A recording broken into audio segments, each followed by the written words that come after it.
बोलो ओंकारेश्वर भगवान की जय। जी ज्योतिर्लिंग के दर्शन के लिए आप लोग पधारे हैं।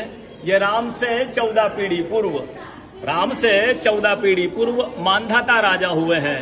शिव पुराण में उल्लेख है, जिन्होंने मां से नहीं पिता से जन्म लिया था, उनकी तपस्या से ये शिवलिंग प्रकट हुए, स्थापित लिंग नहीं है। जिस प्रकार आरती करते हम प्रण अक्षर के मध्य, ओम अक्षर के मध्य, यह तीनों एका, जय शिव ओंकारा।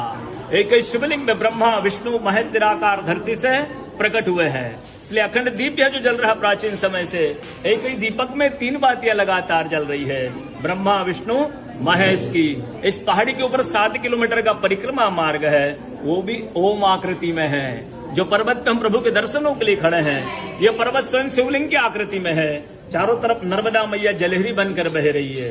पूरे 12 ज्योतिर्लिंग में शयन आरती होती है, लेकिन बाबा का विश्राम ओंकारेश्वर ज्योतिर्लिंग में है, तो उनके शयन के लिए झूला पलना चौपड़ पास से बिछाए जाते हैं। बाबा यहाँ विश्राम करके 3 बजे रात उठ करके महाकालेश्वर जाएंगे, वहाँ स्नान करेंगे। इसलिए वहाँ का भस्म आरती प्रसिद्ध है, यहाँ का शयन आरती प्रसिद्ध है। शिव पुराण में भी कथा आती है, महिलाएं 16 सोमवार व्रत करती है, उसमें भी कथा आती है। क्या कथा आती है? प्रतिदिन भोलेनाथ आते हैं, माँ के साथ विश्राम करके सुबह ब्रह्म मुहूर्त में उठकर चले जाते हैं। एक दिन जब भोले बाबा माँ के साथ पधारते हैं, तो माँ पुजारी से पूछती, पुजारी हम विश्राम के लिए जा रहे हैं, ये चौपड़ पास में किन की जीत होगी? पुजारी बोलते कि आज ये भोले बाबा जीतेंगे। ऐसा बोलकर पुजारी घर चले जाते हैं।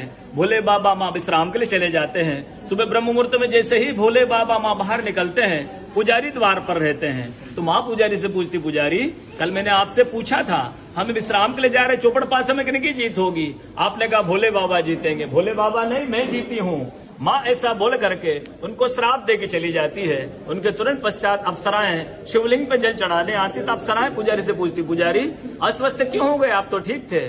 फिर पुजारी बताते हैं, प्रतिदिन भोले बाबा माँ के साथ विश्राम करके चले जाते थे।